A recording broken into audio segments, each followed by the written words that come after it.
Okay, now I'll take you through the ETL process, and I've got a number of queries that I'll run to make that happen. This first set of queries that begins with the number 1 are my extract queries, and then 2 represents the transformation queries, 3 are the load queries. I reserve 4 for analysis, which we'll talk about later, and then I've got some other queries that I run only occasionally, and I've saved these. They begin with the number 9. I'll run one of them right now to clear out some space in the warehouse so that I can run the other queries for you. And this one here, 9-0, delete facts for year, will pull out all facts from a particular year. We'll call it 2009, so that you can see there's 1,249 of them. Watch that number. And that'll make room for us to run the ETL queries to bring in 2009 once again. These other queries here that say delete old something, and those were used to wipe out some of the pre-1990 data from the original database. I don't expect that I would use those again. And then this create team dimension was used to create the original team dimension table.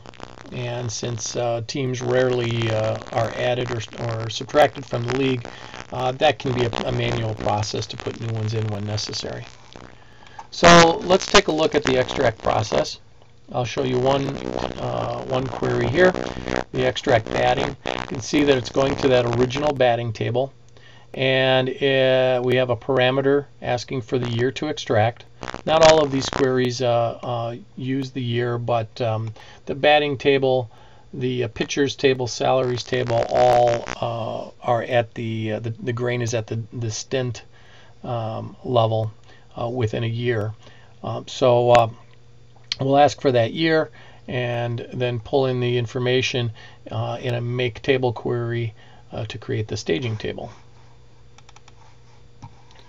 I'll go ahead and run that, and it's going to ask us for the year, and off it goes.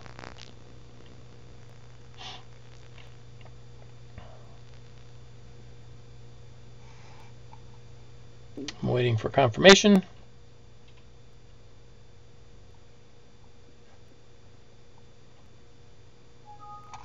And there's 1,249 rows, so it's the same amount that we took out before, so that's good. We can extract the teams.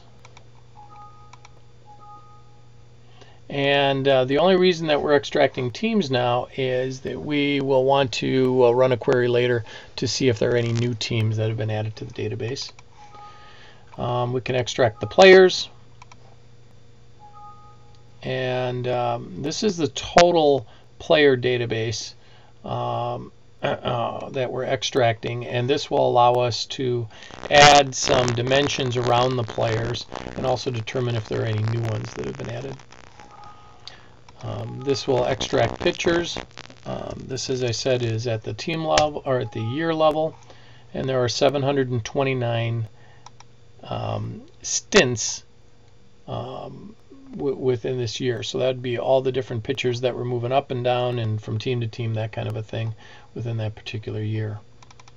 Salaries, well, I'm not using salaries, but same idea. I'll do the 2009. It'll bring in 814 rows into a new table.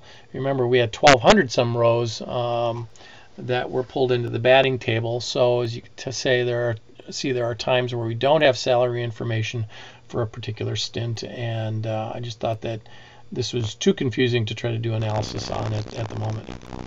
But it's still part of the process. So now our staging tables are created. We can go ahead and transform the data. The first transformation that we'll do is to create the load table for the batting fact table. And one thing that we need from this is a team key that comes from that team dimension table. So I'm pulling that through this join. At this time, we also start changing the field names to reflect what we want them to be in the data warehouse. And we also set up some stats This is the pitcher category, which will later become position, and we're setting up as a default of non-pitcher, and then we'll replace that with anyone for anyone that is a pitcher. We also have some calculated statistics here.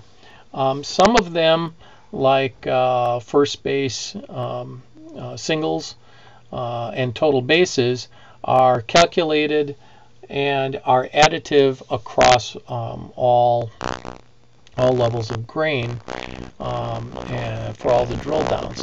Other ones, however, like these ratios, like say the at-bat to HR ratio or even the batting average, those are not additive. The only reason that they're here right now is if we would want to do some real quick and dirty stats at the detail level, at the lowest grain, we could pull it right from this, but most likely we will be summarizing this by year, by team, that type of thing, so we'll need to calculate it in our analysis. So let's go ahead and create that table. There are some errors that are created when because of those calculations when we try to divide by 0. Say a pitcher that has 0 at-bats, it creates an error for the batting average.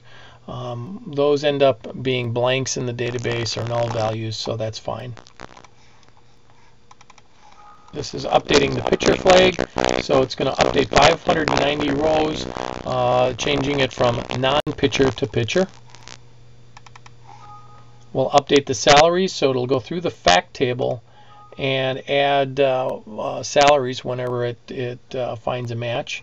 This 746 doesn't quite match what we had before, as I said, so I know that there are missing pieces of information, and I'm not going to go any further with that on analysis. And then we can check to see if there are any missing teams. These would be teams that are in the new database but not in the team dimension table. This query comes up empty, so we're good to go there. Now we can go ahead and load to the final tables. There are 3 load queries. The first one here will update the player dimension. It'll update the player dimension with any information that's in the player stage table. This is a way to make sure that we always have the most current dimension information. Most of this, as you see, will not change. But it's possible that somebody goes from being a righty batter to a lefty batter, or the final game, they retired and we have that information. So to be quick and dirty, we just update it all. The more important stuff is this one here, the load append player dimension. And what this does is this finds any new players that were not previously in the dimension table, and it adds them. So there's 174 new players that we're adding this year. Once we've done that, once we've added those new players, we now have a player key. That's a sequential number added whenever new information is added to that table.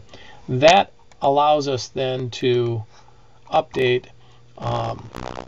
the batting dimension. We need to grab that key from that player dimension table, and we can do it after those new records have been added.